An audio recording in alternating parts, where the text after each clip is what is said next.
Most people think growing fruit requires land. They picture rows of trees spaced 20 feet apart, ladders leaning against tall branches, and years of waiting before the first real harvest. Because of that image, they assume fruit growing belongs to someone else, someone with acreage, someone with time, someone with experience they do not have. So they postpone it. They wait for better conditions. They wait for more space. They wait for the right moment that never quite arrives. Meanwhile, they walk past an empty patio every morning. They ignore a sunny balcony that sits unused. They mow a small backyard and assume it is too small for anything permanent. The assumption underneath all of this is simple. Fruit requires land. It does not. Fruit requires three things: sunlight, root space, and the right kind of tree. That is it. You do not need a field. You do not need years of experience. You do not need to wait until you own property somewhere else. You need a large container, good soil, and a tree bred to stay small. Before we go any further, drop a comment right now and tell me what fruit you would grow first if space was not the issue, because I read them all. Today, I am going to show you how to turn a patio, a balcony, or a small backyard into a container orchard, a productive system of fruit trees in containers that can give you real harvests for decades. Traditional orchards were designed around machinery. Trees were planted 20 feet apart because tractors needed room to turn, mowers needed clearance, harvest equipment needed wide lanes. That spacing was never about what the trees needed biologically. It was about industrial convenience. When you remove tractors from the equation, the design changes completely. The question is no longer, how much land do I have? The question becomes, how much controlled root space can I provide? A fruit tree in a 20-gallon container can produce meaningful harvests year after year if you manage it correctly. 4 containers fit comfortably on a standard patio. 6 can line a fence in a small backyard. 2 can live on a sunny balcony. Container growing is controlled agriculture. In the ground, a tree adapts to whatever soil exists: clay, sand, compacted dirt, whatever is there. In a container, you decide everything. You choose the soil. You control the drainage. You determine how much water it gets and when. You decide where it stands in summer and where it sits during winter cold. If frost threatens, you roll it closer to the house. If one side is not getting enough sun, you rotate it. If pollination is weak, you move compatible trees closer together during bloom. Mobility is not a limitation, it is leverage. The container orchard system rests on 3 principles: adequate root volume, trees bred to stay small, and consistent management. Root volume is the foundation. You cannot grow a productive fruit tree in a 5-gallon bucket or a decorative planter. The container needs to be large enough to support a root system that can feed the tree and produce fruit. The minimum size that works long-term is 15 gallons. 20 to 25 gallons is better. That might sound large, but it is not unmanageable. A 20-gallon container is roughly the size of a half whiskey barrel. You can move it with a dolly or put it on a plant caddy with wheels. It's big enough to sustain a tree, but small enough to fit in trait spaces. Anything smaller restricts growth too much. The tree will survive, but it will not produce well. Anything much larger becomes difficult to move and takes up unnecessary space. The second principle is choosing the right kind of tree. Not all fruit trees work in containers. Full-size trees grow too large. Their roots need more space than any practical container can provide. Within a few years, they become root-bound and stressed. What you need are trees bred to stay smaller. These are usually labeled dwarf or semi-dwarf at the nursery. Dwarf trees typically grow to 6 or 8 feet tall. Semi-dwarf trees grow to 10 or 12 feet. Both can produce full-size fruit. The fruit is not smaller, the tree is. The way nurseries create dwarf trees is through grafting. They take a fruiting variety, like a Fuji apple or a Meyer lemon, and graft it onto a root system that naturally grows smaller.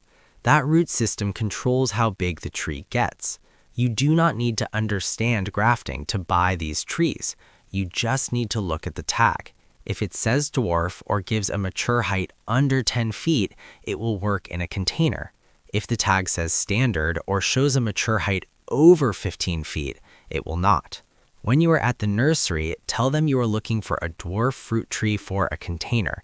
They will point you to the right section. Most garden centers keep container-friendly trees grouped together. The third principle is consistent management.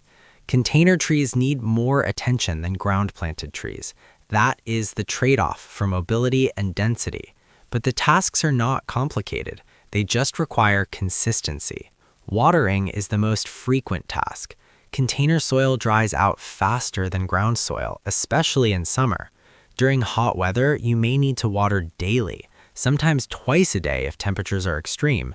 This is normal. It is not a sign that something is wrong. It is simply how containers work. The way to check is simple. Stick your finger 2 inches into the soil. If it feels dry, water until water runs out the drainage holes at the bottom. If it still feels damp, wait. Feeding is the second task. Trees in the ground can send roots out to find nutrients. Trees in containers cannot. They only have access to what is in the pot. So you need to replenish nutrients regularly. In early spring, apply a slow-release organic fertilizer according to the package directions. Then, every 4 to 6 weeks during the growing season, feed with a liquid fertilizer diluted to half strength. This keeps the tree healthy and supports fruit production.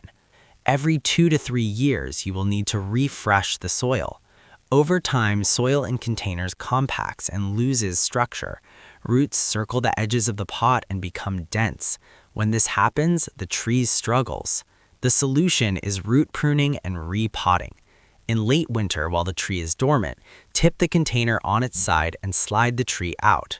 Use a clean, sharp knife to trim away the outer 2 inches of roots all the way around the root ball. Then replant the tree in the same container with fresh potting soil. This sounds drastic, but it is not. The tree responds by growing fresh feeder roots into the new soil. Production improves, the tree stays vigorous. Without this step, container trees decline after a few years. These are the management tasks: watering, feeding, occasional repotting.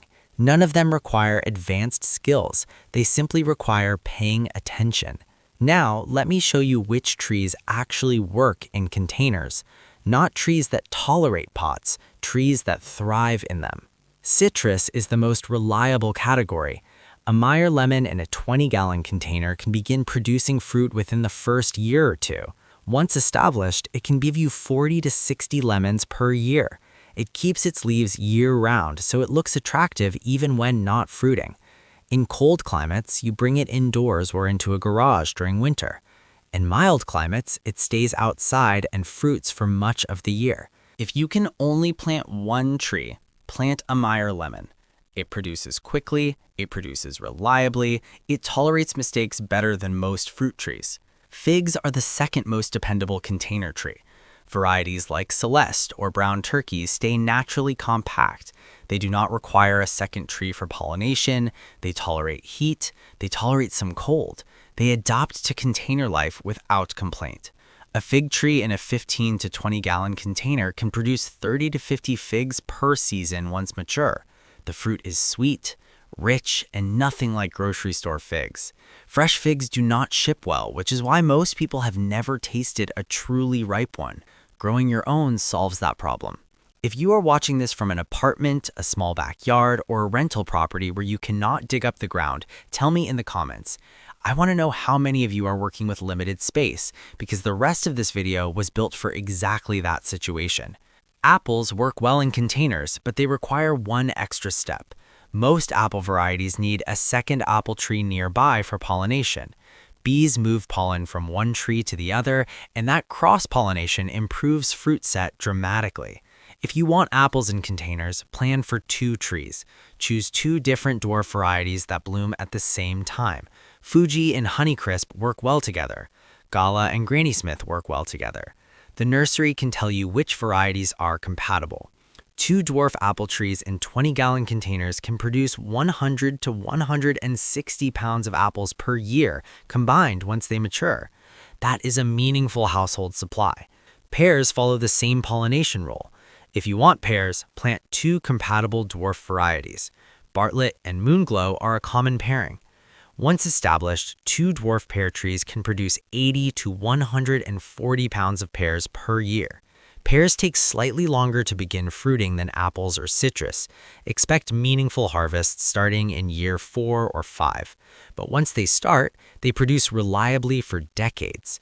Cherries can work in containers if you choose carefully.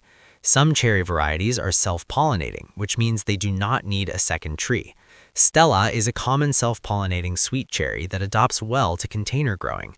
A dwarf Stella cherry can produce 15 to 25 pounds of cherries per year once mature. Cherries are the most expensive fruit in the grocery store. Growing them yourself makes financial sense, even if the harvest is modest. Peaches and plums also perform well in large containers, especially dwarf varieties. A dwarf peach like Bonfire or Alberta can produce 30 to 50 pounds of fruit per season. A dwarf plum like Santa Rosa can produce 40 to 60 pounds. Stone fruits require more attention than citrus or figs. They benefit from regular pruning to keep their shape compact. They need consistent watering during fruit development. But the reward is fresh peaches and plums in summer, harvested at peak ripeness. Individually, each tree represents seasonal production. Together, they become a system. Imagine 6 containers arranged on a patio or along a fence. 2 dwarf apples for fall harvest, 1 dwarf pear for late summer, 1 fig for late summer into early autumn, 1 lemon for extended production, 1 peach or cherry for midsummer. The lemon blooms in early spring, filling the air with fragrance before anything else wakes up. The cherry ripens in June, dark and sweet, gone within 2 weeks. Figs begin in late July and continue into September, each one soft and honey-sweet when you split it open. Pears come in late August, apples in October. The lemon continues producing into winter in mild climates, green fruit slowly turning yellow on the same branches that will bloom again in spring. That small footprint creates a harvest calendar that spans months instead of weeks. Instead of one harvest event, you have staggered production, fresh fruit from early summer through late fall. The advantage of container orchards is density and flexibility. In a 100 square foot area, you can fit 6 to 8 containers with adequate spacing for airflow and sunlight. That same space in a traditional orchard might hold 1 or 2 ground-planted trees. Containers can be rotated seasonally to follow the sun. During extreme cold, they can be clustered for protection or moved temporarily to shelter. During bloom, compatible varieties can be positioned close together to improve pollination. Ground-planted orchards do not have this flexibility. But there are non-negotiable requirements. Every container must drain freely. Fruit trees cannot tolerate sitting in waterlogged soil. If water pools at the bottom of the pot, roots suffocate and the tree dies. Drill drainage holes if the container does not have them. Use potting soil designed for containers, not garden soil, which compacts too much. Sunlight cannot be compromised. Fruit trees need at least 6 hours of direct sun per day. 8 hours is better. If your patio or balcony is heavily shaded, container fruit trees will not produce well. Choose the sunniest spot available. Pollination planning matters for apples, pears, and some cherries. Read the plant tag carefully. If it says self-pollinating or self-fruitful, 1 tree is enough. If it does not say that, assume you need 2 compatible varieties. Winter protection applies in cold climates. Citrus cannot survive freezing temperatures. Figs, apples, pears, and stone fruits can tolerate cold, but their roots are more exposed in containers than in the ground. In climates with harsh winters, move containers to a protected location.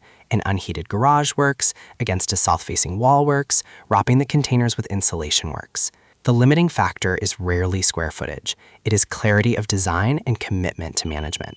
Container orchards require sunlight, adequate root volume, trees bred to stay small, and consistent care. With those 4 elements in place, even small spaces can sustain trees that produce for many years. The person who builds a container orchard is constructing a durable food system within existing constraints. Mobility becomes strategy, density becomes advantage, limited space becomes concentrated production. Plant the first tree this season. Provide it 20 gallons of well-draining soil, full sun, and deliberate care. Add a second compatible variety the following year. Expand gradually. In 3 years, the patio no longer appears empty. It smells like citrus in March. It drops figs onto warm concrete in August. It holds apples in October, firm and cold in your hand before breakfast. You do not need acreage to grow fruit. You need sunlight, root volume, and design. The orchard does not begin when you acquire land. It begins when you decide that the space you have is sufficient. Now tell me in the comments which tree you are starting with. 1 answer, 1 tree. Let's see what this community is actually going to grow.